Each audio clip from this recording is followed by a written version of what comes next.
Hello, I'm going to make a actual useful video of the Accuteck W-8580-110 mailing scale that you can buy on eBay for anywhere from $20 to $30, $40. I'm not sure how they make them so cheap, but they seem to work pretty well. This scale has the umbilical cord, and I don't use the extra power cord. On the back you can just put batteries into the back of this thing and it'll shut off automatically.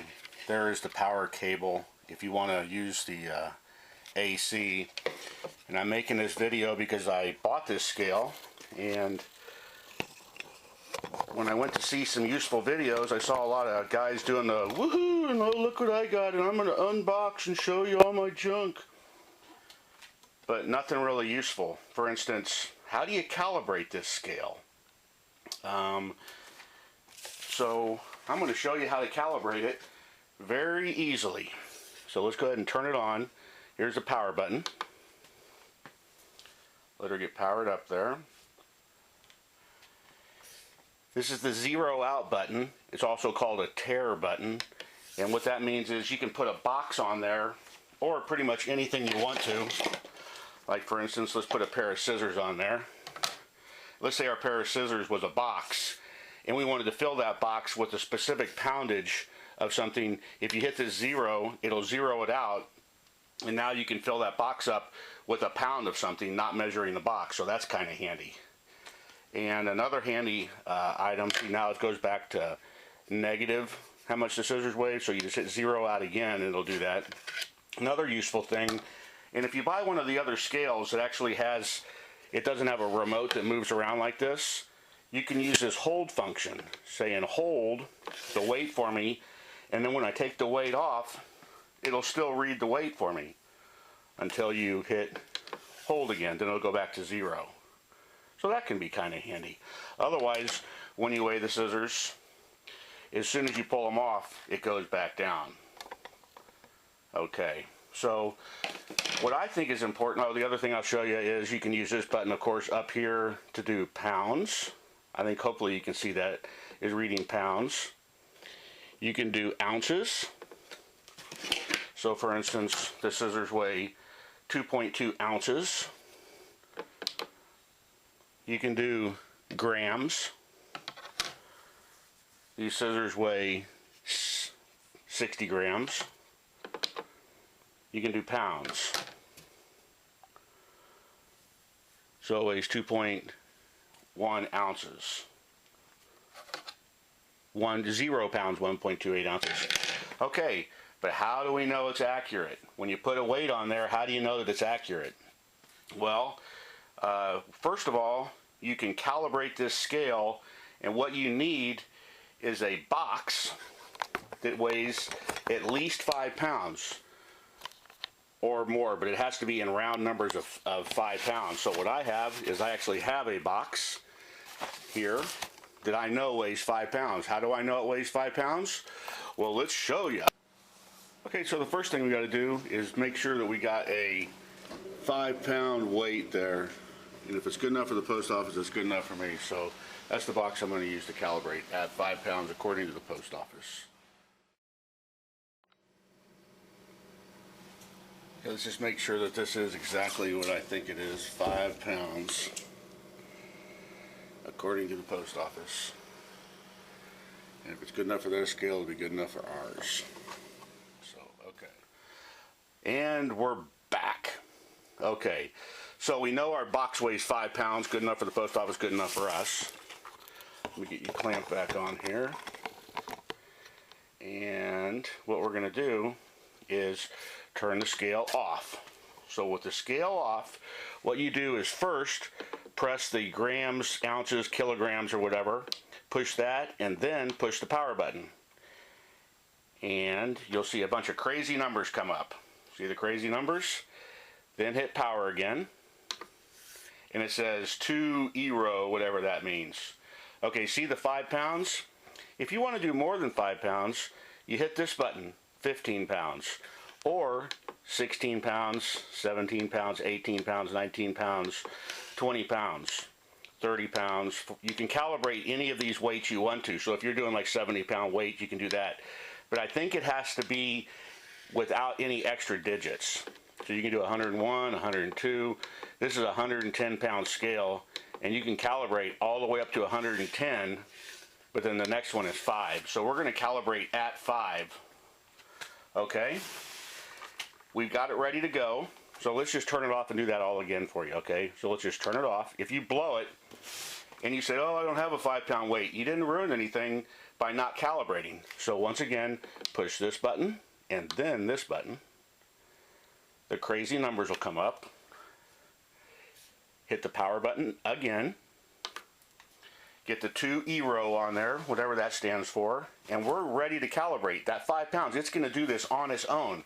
We put our 5-pound box on it, on the scale. It's calibrating, it knows it's calibrating, and it passed.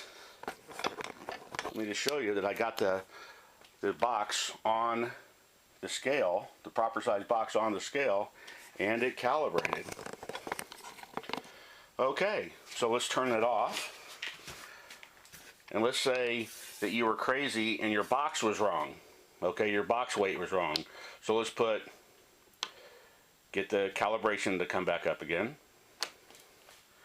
Okay, but this time we're going to put a lot more weight onto it. And we're going to say, okay, let's calibrate it. And it's going to want to calibrate at 5. But this time we're going to put the box and a bunch of other nails onto it. Oh, and it actually passed. Oh, it did. It passed that. It said that that was okay, even with that crazy extra weight on there. Okay, but that's wrong. But that's how calibration works, is you told that scale that that weighs 5 pounds. And the goofy thing is now, because you calibrated wrong, your scale is going to read wrong. Okay, so for instance, if we put our 5-pound box on here again, it's going to read at 3.45. So now we're not calibrated any longer, and our scale is wrong. Okay, so what do? Let's calibrate the scale. Turn it off. Remove your box. Remove the box. Okay, and push the poundage button first, then the power button. Crazy numbers come up. Hit the power button again. 2 ERO, whatever that means. Says, okay, let's calibrate out at 5. Let's put a 5-pound box on there, calibrating it, and it passed. So, there you go. That's how you calibrate the scale. I like the scales. Like I say, I don't know how they're selling them for so cheap, but I'd recommend anybody to buy one of these. It seems to work pretty good for me. I just bought it because if you are on eBay and you ship stuff on eBay,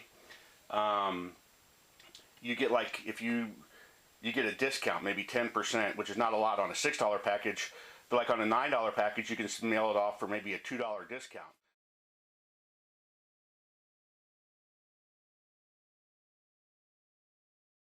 And you're using paper and stuff, if you have 1-pound item, when you go from 1 pound over to 1.1 pound, 1.2 pounds, you can add on $3 extra of postage just for a little bit more paper. So you might.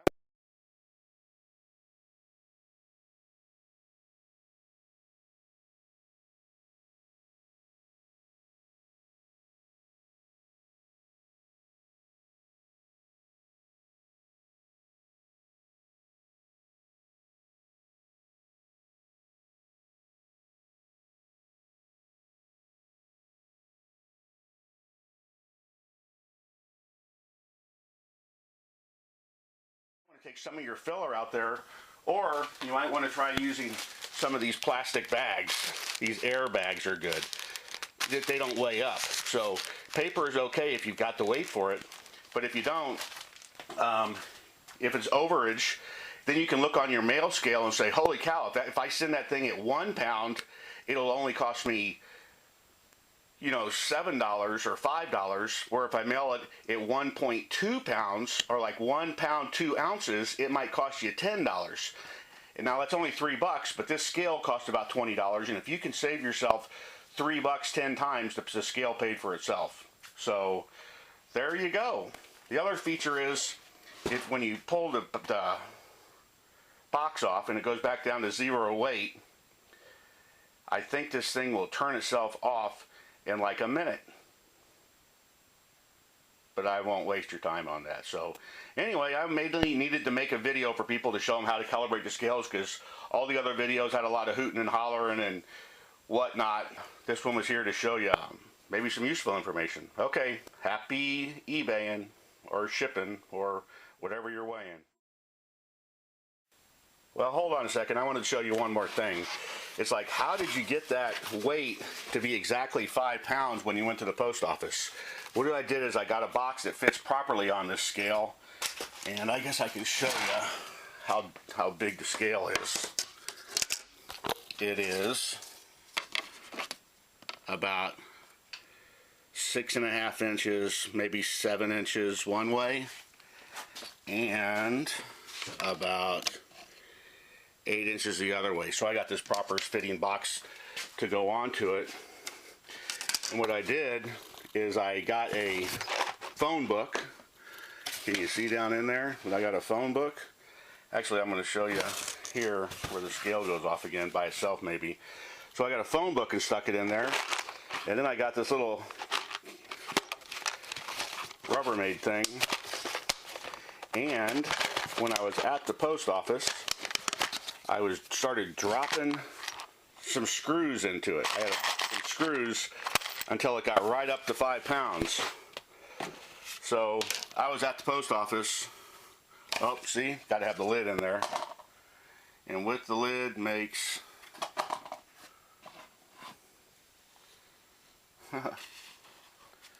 5, hopefully. Is it 5? Okay. I just opened it up. It should be 5 pounds. Well, it's 5 pounds. Okay, good. So it's zeroed out. But I was at the post office, and I was a little bit light, and so I set my hands with some screws on them, and I was like, okay, one more, a little bit more, a little bit more, a little bit more, and a little bit more.